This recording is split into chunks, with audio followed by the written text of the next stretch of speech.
guerre, royauté, flatterie et échec épique de traduction. Les États d'Amérique ne doivent pas leur nom au hasard. Chacun a une histoire, certaines nobles, d'autres originales ou même bizarres. Dans cet épisode de The Infographics Show, découvrons comment chaque État a eu son nom. Numéro 50, Nevada. On ne le devinerait pas en regardant les déserts poussiéreux et les canyons sans fin qui composent dans cet État. Le nom signifie « couvert de neige » et vient de la Sierra Nevada, soit « montagnes enneigées ». Cela n'étonne pas les habitants, car le Nevada, malgré sa réputation de désert, compte le plus de chaînes de montagnes nommées parmi tous les États. C'est exact, le Nevada est rempli de montagnes. Fait amusant, on reconnaît un vrai Névadan à sa façon de prononcer le nom de l'État. Les habitants disent VAD dans Nevada, tandis que les autres disent VA les Névadans, les Névadans. Ils ne vous en voudront pas si vous vous trompez. Contrairement à certains autres États, le numéro 49, l'Arkansas, ça se prononce Arkansas, pas Arkansas. Pourquoi ? Le nom vient de la tribu Quapaw de la région. La tribu s'appelait Arcana, ou Arkansas, selon à qui vous demandez. Le mot signifiait « vent du sud » ou « peuple d'en aval ». Les Français ont employé une tribu locale comme guide, et leur accent a donné la prononciation particulière d'Arkansas au 19e siècle. Un sénateur a même essayé de le faire sonner plus anglais, comme Arkansas. Mais à ce moment-là, tout le monde disait déjà Arkansas. Alors l'État a adopté une résolution faisant de cette prononciation la version officielle, donc le mot et la prononciation de Arkansas. C'est le résultat du plus long et étrange téléphone arabe jamais vu.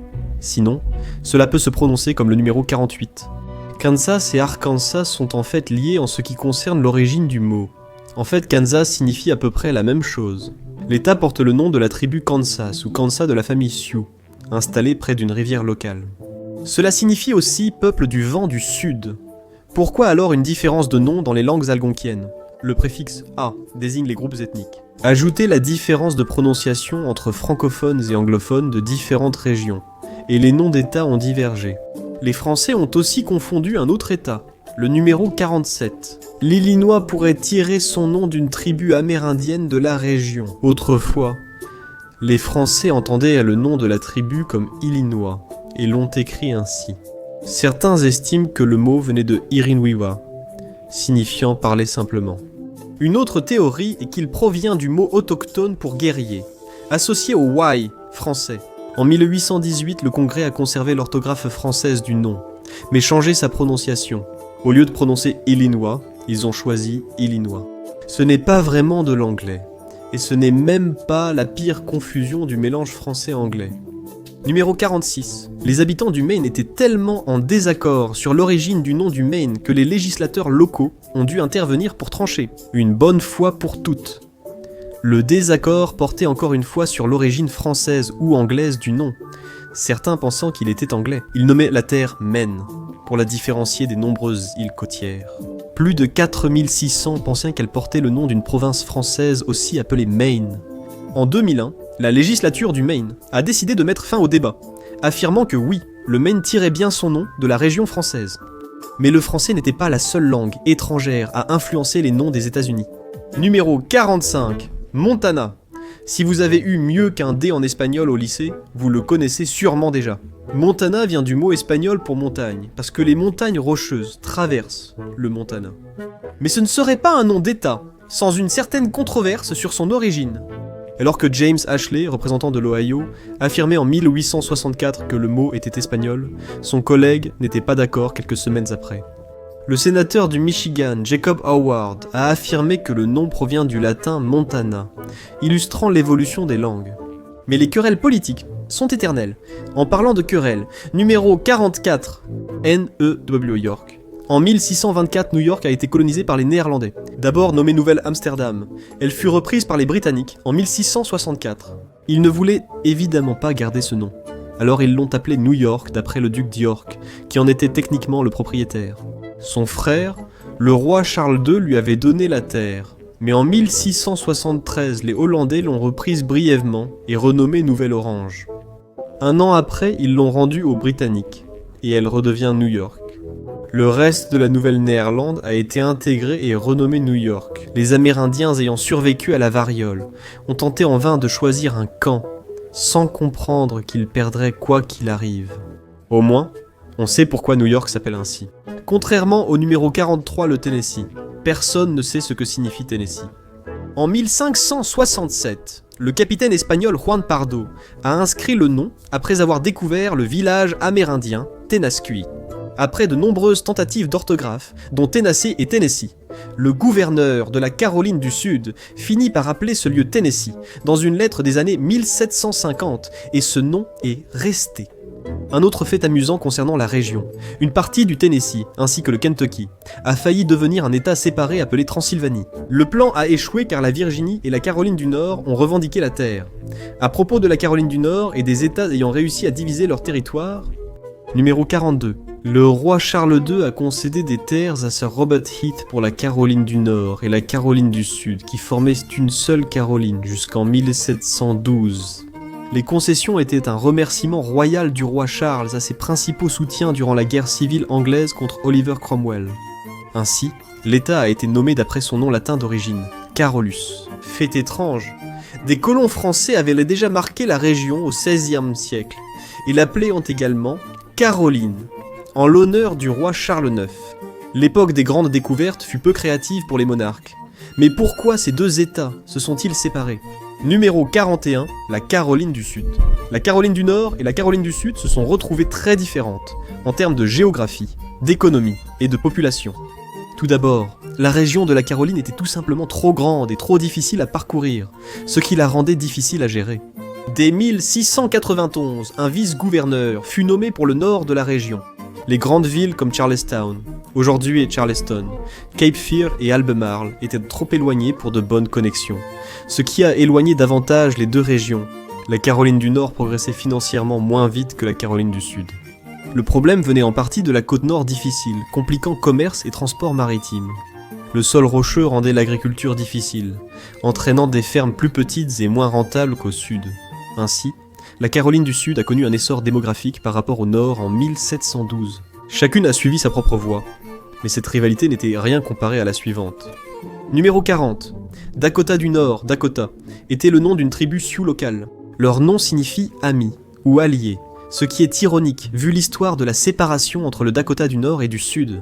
Le territoire du Dakota, créé en 1861, englobait aussi le Montana et le Wyoming, en plus du Dakota du Nord et du Sud.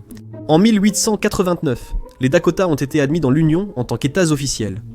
C'est cette même année que le Dakota du Nord et le Dakota du Sud se sont officiellement séparés. Pourquoi cette incompatibilité ? Des différences irréconciliables. En réalité, le Dakota du Nord et le Dakota du Sud avaient beaucoup de différents. Selon la professeure d'histoire Kimberly Porter, le Sud n'aimait pas le Nord. Numéro 39. Dakota du Sud. Il pensait que le Dakota du Nord était dominé par les gens sauvages, les éleveurs et les commerçants de fourrure. Ils n'ont pas osé les traiter de vauriens indisciplinés. Le Dakota du Sud avait plus du double de la population du côté nord, 98 000 contre 37 000 en 1880. Le Dakota du Sud avait assez d'habitants pour devenir un État, et en avait désespérément envie. Le gouvernement fédéral exigeait que les Dakota forment un seul État, ou que le Dakota du Sud attende que le Dakota du Nord ait assez d'habitants. Cela a entraîné encore plus de ressentiment quand le Nord a eu assez de population. Le Dakota du Sud voulait entrer dans l'Union sous le nom de Dakota, laissant le Nord choisir un autre nom, mais aucun camp ne voulait céder ce nom lié à des produits agricoles de qualité. En 1889, le président Benjamin Harrison a définitivement mis fin au conflit en reconnaissant le Dakota du Nord et le Dakota du Sud comme États distincts. Cherchons plutôt une véritable amitié. Numéro 38. Texas, Texas vient du mot Taishia qui signifie soit ami, soit bonjour, ami. C'était un mot utilisé par la tribu Caddo. Les colons espagnols du XVIe siècle utilisaient ce mot pour parler des tribus, car elles étaient relativement amicales envers les nouveaux arrivants. Mais ils l'ont hispanisé en Tejas, et les anglophones l'ont ensuite anglicisé en Texas. Cette origine pourrait expliquer pourquoi la devise du Texas est l'amitié. D'autres états portent le nom de tribus locales dont la signification du nom est moins impressionnante. Numéro 37. Alabama. Les Européens ont nommé l'état d'après la rivière Alabama, elle-même nommée d'après une tribu locale. Longtemps, on croyait que Alabama signifiait « ici, nous nous reposons ». Mais en Choctaw, cela veut dire « défricheur de broussailles », Alba pour végétation, Hameau pour rassembler. Les membres de la tribu locale ayant défriché des terres pour cultiver, cela s'explique. Nous ignorons comment la tribu suivante a obtenu son nom. Numéro 36, l'Iowa. Son nom vient de la tribu locale Ayuxwa ou Iowa. En anglais, le mot signifiait « endormi » ou « celui qui endort ». Beaucoup diraient que traverser les champs de maïs plats de l'Iowa produit exactement cet effet. L'Iowa est mentionné pour la première fois en 1836 par le lieutenant Albert M. Lee. Il était tombé sur ce terme un an plus tôt lors d'une mission dans la région, mais dans un rebondissement surprenant. La tribu locale ne portait pas ce nom. Elle s'appelait Baksoj, signifiant « neige cendrée ». Iowa aurait été le nom donné par les Dakota. Est-ce qu'ils voulaient que ce soit une insulte ? Nous ne le saurons jamais. Ce n'est certainement pas aussi simple que le numéro 35. Indiana signifie « terre des Indiens », probablement car la région fut achetée aux Amérindiens près de la rivière Ohio. L'Indian Removal Act de 1830 a vite forcé toutes les tribus restantes à migrer vers l'ouest. Il est étrange de nommer un lieu d'après ceux qu'on a ensuite expulsés. L'Indiana était autrefois plus vaste, inclus dans le territoire du Nord-Ouest de 1787, avant de devenir le territoire de l'Indiana en 1800. Ce territoire couvrait la plupart de l'Illinois, du Wisconsin, de l'Indiana, du Michigan et une partie de l'est du Minnesota. Puis, en 1816, l'Indiana, tel que nous le connaissons aujourd'hui, est finalement devenu un État. D'autres États sont restés immenses, ce qui se reflète dans leur nom. Numéro 34. Les habitants de l'Alaska croyaient que le nom Alaska venait de l'aleutique Alieksa, signifiant « grande terre ». L'Alaska, avec plus de 665 000 miles carrés, est si vaste qu'il pourrait contenir la Californie, le Texas et le Montana réunis. Le mot aleutique prête à interprétation. Certains l'écrivent Alexok et disent qu'il signifie « terre ferme » ou « péninsule ». Pourquoi les aleutiques ne clarifient-ils pas cela ? Le désaccord sur la traduction de Alexak vient de sa spécificité. Cela signifie littéralement l'objet vers lequel l'action de la mer est dirigée. Et il n'existe tout simplement pas de mot anglais unique pour cela. Tu trouves ça long ? Attends de connaître la signification du numéro 33, Connecticut. Le nom de l'État provient comme souvent de sa principale rivière, la Connecticut, ou, selon les Mohicans locaux, dans les années 1600 Kinetukut, ou la rivière Kanoktakut. Honnêtement, les colons notaient juste leur meilleure supposition de ce qu'ils entendaient en hier. Cela signifie soit longue rivière à marée, soit rivière dont l'eau est agitée par les marées. Ce sont toutes des choses très spécifiques à nommer d'un seul mot. Et les grands plans d'eau sont une origine très populaire pour les noms d'État. Numéro 32. Mississippi était le nom du puissant fleuve avant de devenir le nom de la terre qui l'entoure. Après tout, les rivières étaient très importantes comme source d'eau et route commerciale à l'époque. Les communautés amérindiennes appelèrent le fleuve exactement ainsi, le nommant Mississippi, ce qui signifie grande eau, ou eau majestueuse, ou père des eaux, selon le degré de poésie du traducteur. Comme pour le numéro 31, il n'est pas surprenant que le Michigan, entouré par 4 des 5 grands lacs, ait été nommé en leur honneur. Le nom de l'État provient du mot Ojibwa ou Chippewa, Mitigama, signifiant grand lac. Le mot vient de la langue algonquine, dont l'Ojibwa était un dialecte. Les Européens ont employé ce nom pour le lac Michigan dès 1679. Finalement, ils ont attribué ce nom à l'ensemble de l'État. Des sens amérindiens subsistent dans le surnom actuel de l'État, le numéro 30. Le Minnesota est connu comme le pays des 10 000 Kahalak, même si l'État en compte en réalité plus de 11 000. Et son nom vient des mots Dagota pour eau et nuages, Niesota respectivement. Les historiens ne sont pas d'accord pour savoir s'ils ont appelé cette terre ainsi, parce que l'eau était si claire qu'elle reflétait les nuages, ou parce que l'eau elle-même était trouble. Quoi qu'il en soit, l'origine du nom du Minnesota est claire, contrairement au numéro 29, le Missouri, dont le nom vient d'un mot Sioux, Owe Masurita. Les historiens divergent sur sa signification. La plupart des gens l'interprètent comme eau boueuse, mais le bureau d'ethnologie américaine de la Smithsonian Institution n'est pas de cet avis. Il pense que le mot Sioux signifiait ville des grandes pirogues, car Miss signifie probablement grand, comme dans le nom Mississippi. D'autres encore pensent que cela signifie pirogue creusée ou pirogue en bois. Cette confusion est plus rare quand les États portent des noms de personnes. Numéro 28. En 1610, Samuel Argyle, explorateur du Delaware, naviguait vers le nord depuis la Virginie quand il vit l'actuel cap Henlopen, qu'il nomma Cap de Loire, en hommage au gouverneur de Virginie Thomas West. Cela n'a de sens que lorsque vous apprenez qu'il était aussi le 12e baron de la Ware. Le titre est un vieux français signifiant « de la guerre ». En 1610, West a sauvé Jamestown de l'effondrement avec des provisions et des renforts. Étrangement, il n'a vécu en Virginie que jusqu'en 1611. Une mauvaise santé l'a forcé à retourner en Angleterre, mais pas avant qu'il n'ait instauré un régime militaire strict et lancé une campagne brutale contre les Amérindiens locaux. Il a essayé de revenir en 1618 mais il est mort en chemin. West a donc laissé un héritage très différent selon les interlocuteurs. Le Delaware doit son nom à Argyle, qui l'a honoré, alors que d'autres explorateurs préféraient évoquer leur pays d'origine. Numéro 27, New Hampshire. Les colons européens ont simplement nommé cet état d'après le comté de Hampshire, en Angleterre, sans rien inventer de nouveau. Le capitaine John Mason, qui avait obtenu une concession de terre en 1623, venait du Hampshire. Mason ne verra jamais sa nouvelle maison, car il n'a pas eu le temps de voyager. Il est mort en 1635. Un thème récurrent avec les voyages transatlantiques et la santé générale de l'époque. Il semble que les années 1600 n'étaient pas une bonne période pour survivre. Concernant les États portant le nom de l'Angleterre, il ne reste que le numéro 26. Nouveau, Jersey. Les terres du New Jersey ont été initialement données à Sir George Carteret et Lord Berkeley par le duc de York. Et tes parents n'ont même pas pu t'offrir une PlayStation pour Noël? Sir Carteret, originaire de Jersey dans la Manche, voulait emporter un souvenir de chez lui. En nommant la terre, il est aussi devenu lieutenant-gouverneur de l'île, donc un type assez important, ce qui se tient puisqu'un duc lui a offert une colonie. Mais d'où vient le nom Jersey? Les historiens disent que c'est soit une horrible déformation du nom romain de l'île, Caesarea, soit un nom viking. Signifiait-il en vieux norrois. Donc Jersey aurait pu être l'île de Jers, tout comme l'état voisin a été nommé d'après un homme, le numéro 25. Pennsylvanie? Le roi Charles II encore, lui. Il a donné cette région à William Penn en 1681. Penn était un Quaker, et il voulait avoir le droit de s'y installer, et d'établir une communauté Quaker pacifique. Comme le roi Charles II avait laissé un espace vide sous le nom, Penn a décidé de l'appeler Pennsylvanie. Pas en son honneur, mais en celui de son père, un amiral, ou peut-être en son propre honneur, et il a juste utilisé l'histoire du père comme excuse.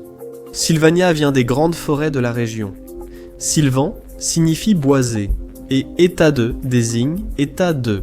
Donc, la Pennsylvanie est l'état des bois de Penn, contrairement à aujourd'hui, où c'est surtout un état de déséquilibre. Pardon, je veux dire, de fans de sport enthousiastes et de cheesesteak. Certains, envoyés à l'étranger pour fonder des états, cherchaient à flatter davantage dans leur stratégie de nommage. La Géorgie, numéro 24, porte le nom d'un roi George, mais pas celui auquel vous pensez. Les colonies se sont révoltées contre le roi George II. Le roi George II a accordé la dernière charte royale des 13 colonies en 1732 au général James Oglethorpe. Il a voulu qu'au moins une porte son nom. Le suffixe état de veut dire état de. La colonie fut fondée comme refuge pour les débiteurs anglais et les pauvres méritants cherchant à retrouver une stabilité financière. Oglethorpe a voulu aider cette population après la mort d'un ami en prison pour dette. Plus concrètement, c'était aussi un bon état tampon entre les colonies anglaises et la Floride espagnole, ce qui était probablement ce qui intéressait le plus le roi George II. D'autres états nommés d'après la royauté incluent le Maryland, numéro 23. La souveraine ayant donné son nom au Maryland était la reine Henriette Marie, épouse du roi Charles. En 1632, le roi a donné une charte à Lord Baltimore pour fonder le Maryland. Personne n'est sûr si le roi l'a demandé, ou si Lord Baltimore a pensé qu'il serait bon de flatter l'homme qui venait de lui remettre tout un territoire. Nous savons cependant que Lord Baltimore voulait d'abord nommer la région Crescentia, terre de la croissance ou de l'augmentation. Le Maryland est aussi l'un des 2 seuls États nommés d'après une femme. Avant d'en arriver là, voyons ce que la royauté française a laissé comme nom. Numéro 22. La Louisiane. Un autre État nommément d'après un roi, la Louisiane, a été nommé en l'honneur du roi de France, le roi Louis XIV. L'explorateur René Robert Cavelier de La Salle a donné au territoire le nom de la Louisiane en 1683, ce qui se traduit par « terre de Louis ». À l'origine, ce nom désignait tout le territoire de la Louisiane, couvrant la plupart du Midwest, jusqu'à ce que des États et territoires se détachent, ne restant que la Louisiane chaude et humide près du Golfe. Revenons à la femme numéro 21. La Virginie est célèbre comme première colonie. C'est la première colonie portant le nom d'une femme. L'État tient son nom du surnom de la reine Élisabeth I d'Angleterre, la reine vierge, et non de son prénom. C'est cette reine qui a donné à Sir Walter Raleigh la permission de coloniser l'endroit en 1584, après quoi il a justement suggéré de le nommer en son honneur. La virginité réelle de la reine Élisabeth est douteuse. La plupart des historiens en doutent. Elle ne s'est jamais mariée, affirmant être unie à l'Angleterre. Donc la Virginie c'était ainsi jusqu'à ce que ça ne le soit plus, du moins pas complètement numéro 20. La Virginie occidentale, autre état nommé Vierge, appartenait à la Virginie jusqu'à la guerre de sécession, où le ressentiment grandit. Avec le temps, les comtés de l'ouest de l'état se sont sentis négligés par ceux de l'est, plus riches et peuplés. Au début de la guerre de sécession, la Virginie occidentale, lassée, s'est séparée après la sécession de la Virginie. Ils voulaient rester dans l'Union, alors ils ont créé leur propre état, qui a rejoint les États-Unis restants. Le 20 juin 1863, ils ont envisagé d'autres noms comme Kanawha ou Allegheny, d'après les rivières locales. Mais les habitants se considéraient toujours comme des Virginiens, même s'ils n'étaient pas d'accord avec leurs compatriotes. Alors ils ont choisi le nom de Virginie occidentale. Cependant, tous les États nommés d'après un dirigeant ne l'ont pas été en l'honneur de la royauté. Numéro 19. L'État de Washington, tout comme Washington, district de Columbia, porte le nom du premier président du pays, George Washington. En fait, c'est le seul État qui porte le nom d'un président. Mais en réalité, District de Columbia est la raison pour laquelle il n'a pas été nommé autrement, car District de Columbia signifie District de Columbia. À l'époque, Columbia personnifiait les États-Unis et tirait son nom de Christophe Colomb. Les colons du Nord voulaient appeler leur nouveau territoire Columbia, d'après le fleuve Columbia. Le Congrès a trouvé cela trop confus car District de Columbia portait déjà ce nom, alors ils ont choisi Washington. Et vous ne savez pas ce que c'est que la confusion avant d'arriver au numéro 18, le Kentucky, si vous n'avez pas encore compris. Les gens ont toujours eu du mal à traduire les langues amérindiennes. Ou alors il n'existe pas de traduction simple en anglais. Ainsi, l'origine des noms d'États devient souvent un jeu de devinettes. Le Kentucky a sans doute l'origine de nom la plus contestée des États. Plusieurs significations existent, issues de diverses langues amérindiennes locales. Prairie, Kentuck, terre de demain. Kintatan est terre sombre et sanglante. Kentuck, une autre interprétation possible. Rivière de sang. On comprend pourquoi le Kentucky n'a pas retenu cela comme devise. Nous allons donc retenir que l'origine du nom est inconnue, tout comme pour le numéro 17, l'Arizona. Personne ne sait ce qu'il en est de l'Arizona, même du nom. Les historiens divergent encore sur le sens et l'origine linguistique du nom Arizona. Théorie numéro 1. Le mot vient de la langue de la tribu Papago et signifie lieu de la jeune source ou lieu de la petite source. Théorie numéro 2. Certains pensent qu'il vient d'un mot basque signifiant bon chêne, car les Espagnols furent les premiers Européens à y établir des avant-postes. Théorie numéro 3. Certains historiens pensent qu'il pourrait venir du mot aztèque, Arizuma, qui signifie porteur d'argent, puisque de l'argent a été découvert dans l'État. Les Aztèques, sans s'installer dans la région, commerçaient depuis longtemps avec les tribus locales. Finalement, personne n'est d'accord, donc choisissez ce que vous voulez. Au moins, il n'a pas un nom politiquement incorrect comme le numéro 16. Oklahoma doit son nom à la langue des Choctaw, une tribu toujours présente, dont la nation couvre plus de 11 000 miles carrés dans le sud-est de l'État. Le chef Choctaw Kalijote donna ce nom en 1865 avant d'être connu sous le nom d'Allen Wright. C'est vraiment une régression dans la catégorie des noms stylés. Cela vient de Oklahoma, une combinaison de deux mots qui signifient peuple, Okla, et rouge, Huma, en Choctaw. Les gens s'en servaient pour décrire la couleur de peau de leur peuple. Mais il y a seulement quelques années, en 2023, un journal Choctaw a donné une explication alternative. Que Homa était un titre donné à ceux qui ne reculaient pas. Donc Oklahoma signifierait les gens qui ne reculent pas. Un autre nom avec des explications possibles est 15. Wisconsin, nom amérindien de la rivière de l'État, était à l'origine Mesconsing. Le missionnaire français Jacques Marquette l'a écrit comme Mescausing, puis un autre explorateur français a entendu Wisconsin à la place. Lorsque la région est devenue un territoire américain en 1836, puis un État en 1848, les colons anglophones l'ont appelé Wisconsin, en se basant sur la façon dont le nom autochtone leur semblait sonner. Avec le temps, plusieurs interprétations sont apparues, mais la Société historique du Wisconsin est d'accord. Cela signifie que ce cours d'eau traverse des falaises rouges le long de la rivière Wisconsin. Les personnes qui nomment les États semblent vraiment aimer la couleur rouge, apparemment, car pour le numéro 14 Colorado, des explorateurs espagnols ont nommé une grande rivière qu'ils ont trouvée dans la région Colorado, ce qui signifie coloré en rouge. À cause du sol local, le Colorado semble parfois rouge et boueux. En 1861, quand la région est devenue territoire, le Congrès a adopté le nom de la rivière pour l'attribuer à la terre. En 1861, il devait gérer des problèmes plus urgents, comme la sécession de la moitié du pays. Quand le Colorado est devenu un État en 1876, le nom est resté. Et ce n'est même pas la dernière fois qu'il apparaît dans la liste. Les colons en étaient obsédés, tout comme ils étaient obsédés par l'eau et les montagnes. Numéro 13, l'Utah. Un autre nom qui a été mal prononcé au fil des années jusqu'à sa forme actuelle. Les tribus locales de la région s'appelaient les Utes, mais les Espagnols l'ont prononcé Utah. Certains pensent que cela signifie « peuple des montagnes », mais personne n'en est vraiment certain. En 1850, quand l'Utah est devenu territoire, les États-Unis ont repris ce nom et le numéro 12, Vermont. Le mot Vermont vient du français. Samuel de Champlain, explorateur français, donna son nom à un lac en l'inscrivant sur une carte en 1632. C'était une partie de la Nouvelle-France. Vert signifie vert et mont, montagne. Il y a une chaîne de montagnes dans le Vermont qui porte encore le nom de montagne verte, aujourd'hui. Pour les francophones qui commentent que vert ne signifie plus cela en français. Ce n'est peut-être plus le cas aujourd'hui, mais ça l'était autrefois. Verde, verse et verde étaient interchangeables jusqu'en 1847. Mais après la guerre de la conquête, les Britanniques ont gagné la terre en 1763. Ils ont anglicisé Vermont et l'ont inscrit dans la constitution de l'État en 1777.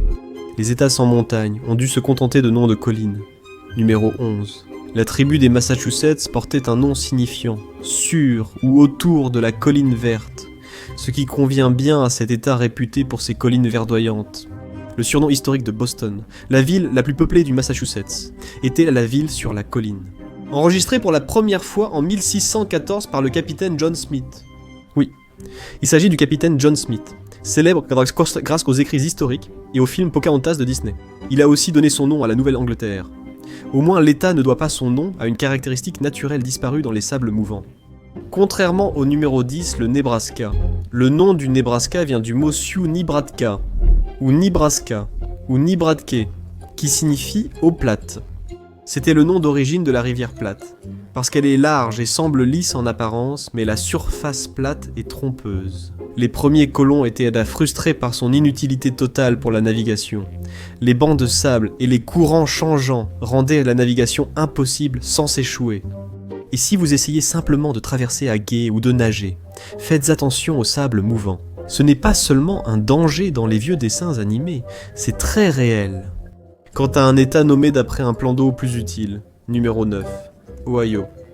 L'État doit son nom à la rivière Ohio, elle-même issue d'un mot iroquois signifiant « bonne » ou « des belles rivières », Ohio ou Ohio selon les sources. Si à ce stade vous vous demandez si tout le monde à l'époque était simplement obsédé par les rivières, la réponse est oui. Pour être juste, ils faisaient du commerce, cultivaient et survivaient grâce à elles. À l'époque, les rivières étaient donc très importantes. Aujourd'hui encore, la rivière Ohio alimente en eau potable 5 millions de personnes rôle toujours majeur. Au moins, ils n'ont pas complètement inventé un nom comme le numéro 8. Les lycéens de l'Idaho plaisant sur le nom de l'Idaho depuis des décennies. Et ils ont raison, car beaucoup de gens pensent que l'Idaho est un nom complètement inventé. Un lobbyiste minier a prétendu qu'Idaho signifiait « joyau des montagnes » en langue autochtone, ce qui convenait parfaitement. Le surnom de l'Idaho est « l'État des gemmes ». À cause de ces nombreuses pierres rares, ça sonne vraiment mieux que l'état de la pomme de terre. Mais seulement 10 ans plus tard, un article de presse est paru, affirmant qu'un homme excentrique, nommé George Willing, avait tout simplement inventé ce nom. Initialement, Idaho devait désigner tout le territoire, y compris l'actuel Colorado, mais le Congrès a jugé ce nom trop aléatoire. Ils ont donc choisi le Colorado quand l'Idaho est devenu un territoire distinct. Le nom était là, prêt à être utilisé. Le nom de cet état, Seth, l'Oregon, n'est pas inventé mais pourrait signifier presque tout. Voici ce que l'Oregon pourrait signifier. Oregon, homme aux grandes oreilles, ou eau qui tombe doucement. La première mention du mot apparaît dans une proposition de financement de 1765 par Robert Rogers. Pour trouver le passage du nord-ouest, il déclare qu'il suivra la rivière Oregon, nommée ainsi par les Amérindiens. Nul ne sait où il a entendu ce terme, ni de quelle rivière il s'agit. Voici toutefois les théories. Premièrement, cela viendrait du mot espagnol « oregano », la sauge sauvage locale. Deuxièmement, du mot « Oregon », qui désignait les tribus locales et signifiait « homme aux grandes oreilles ». Troisièmement, cela viendrait de l'Alura Agua, signifiant « eau qui tombe doucement ». Rogers n'a pas trouvé le passage, tout comme l'homme ayant donné son nom à l'état suivant n'a pas trouvé ce qu'il cherchait. 6. La Floride. Non. L'État ne doit pas son nom au rappeur Florida, brièvement célèbre. Étonnant, on sait. Juan Ponce de León a accosté en Floride en 1513. Aux alentours du dimanche de Pâques, il a vu des fleurs sauvages éclore partout. Alors il l'a appelé Pascua de Flores, en espagnol, ou Pâques fleuries. De Léon cherchait la fontaine de jouvence, mais il ne l'a jamais trouvée. Peut-être que sa quête est suivie par des personnes âgées à travers le pays ayant déménagé dans l'État ensoleillé. Nous ne savons pas s'il cherche la jeunesse, mais cela a fait de la Floride l'État, avec le plus de communautés de retraités aux États-Unis. Encore un autre nom d'État vient d'une religion non chrétienne, numéro 5, le Nouveau-Mexique. Les Espagnols utilisaient en fait le terme Nouveau-Mexique depuis le XVIe siècle pour désigner toutes les terres au nord du Rio Grande. Lorsque l'État est passé aux États-Unis après la guerre américano-mexicaine, les États-Unis ont simplement gardé ce nom. Mais que signifie Mexique ? Le pays tient son nom du dieu aztèque Mexitli, figure majeure de la mythologie aztèque. Chef légendaire, prêtre de guerre et commandant militaire, il mena les Aztèques à Tenochtitlan. Et ce n'est toujours pas le seul dieu dont un État porte le nom, comme Hawaï. Ces îles ont failli être nommées les îles Sandwich, en hommage au comte de Sandwich. Ou elles l'auraient été si le capitaine James Cook avait obtenu gain de cause en 1778. Le capitaine James Cook n'a pas réellement découvert les îles. Il a seulement accosté là où une société existait déjà. Et les habitants, qui ne savaient pas qui était le comte de Sandwich ni ce que c'était, n'étaient pas fans de ce nom. Le roi Kamehameha Ier a finalement unifié les îles sous son autorité en 1810 sous le nom de Royaume d'Hawaï. Certains estiment que cela vient de Hawa, signifiant patrie, et état de qui veut dire petit et déchaîné. D'autres pensent que c'était un hommage à Hawaii Loa, un légendaire pêcheur et navigateur polynésien qui aurait découvert les îles. Au moins, l'État n'a pas reçu un nom aléatoire comme numéro 3. Rhode Island pourrait tirer son nom d'une île en Grèce. Giovanni de Verrazzano a mentionné ce nom dans une lettre de 1524, décrivant une île près de la baie de Narragansett. Pour lui, elle ressemblait à l'île de Rhodes, sauf, vous savez, pour les colonnes, les plages et le temps doux et ensoleillé, on suppose. Mais les historiens envisagent une autre explication. Le navigateur néerlandais Adrien Bloch a nommé Rhode Island en référence à l'argile rouge du rivage. Le néerlandais étant difficile à prononcer pour les non-natifs, le nom a été anglicisé en Rhode Island. En parlant d'états nommés d'après des endroits aléatoires, passons au Wyoming. James Mashley, le membre du Congrès de l'Ohio ayant proposé ce nom, s'est ensuite demandé s'il aurait dû proposer ce territoire. La terre était sèche, rude et difficile à coloniser. Mais il aimait toujours le nom qu'il avait créé, qui venait en fait d'une vallée en Pennsylvanie. Le poème Gertrude du Wyoming de 1809 a rendu la vallée célèbre par sa belle description. Ashley, né en Pennsylvanie, proposa ce joli nom pour le nouveau territoire. La signification précise du mot Wyoming demeure incertaine. Une explication est le mot Muncie Delaware Chiwewamink, qui signifie « au grand plateau de la rivière ». Cela pourrait aussi venir de Magawama, mot Delaware signifiant « grande plaine ». Au moins, Wyoming a été nommé d'après un endroit réel, contrairement au numéro 1, la Californie. La Californie tire son nom d'une île mythique d'un best-seller espagnol, Las Sergas de Esplandian, publié en 1510 par Garcia Rodriguez de Montalvo. La Californie est une île semblable à l'Éden, peuplée de femmes guerrières noires qui chevauchent des griffons mythiques à travers une terre luxuriante remplie de pierres précieuses et d'or. Ça a l'air cool. Lorsque Cortés a débarqué en Californie en 1535, il pensait que c'était une île et l'a nommée ainsi. Pourquoi ? Eh bien, parce que Cortés et Jiménez n'étaient même pas dans l'état actuel de Californie, ils étaient en Basse-Californie. Une péninsule étroite et longue, semblable à une île vue de son extrémité sud. Mais peut-être que Cortés était un peu médium. Des siècles plus tard, la découverte d'or en Californie déclencha la ruée vers l'or du 19e siècle. Vous savez maintenant l'origine des noms des États, Mais imaginez si la carte de l'Amérique était totalement différente. Regardez États-Unis d'Amérique Today. Si le Sud avait gagné la guerre de sécession pour découvrir comment l'histoire aurait changé, ou cliquez sur cette vidéo.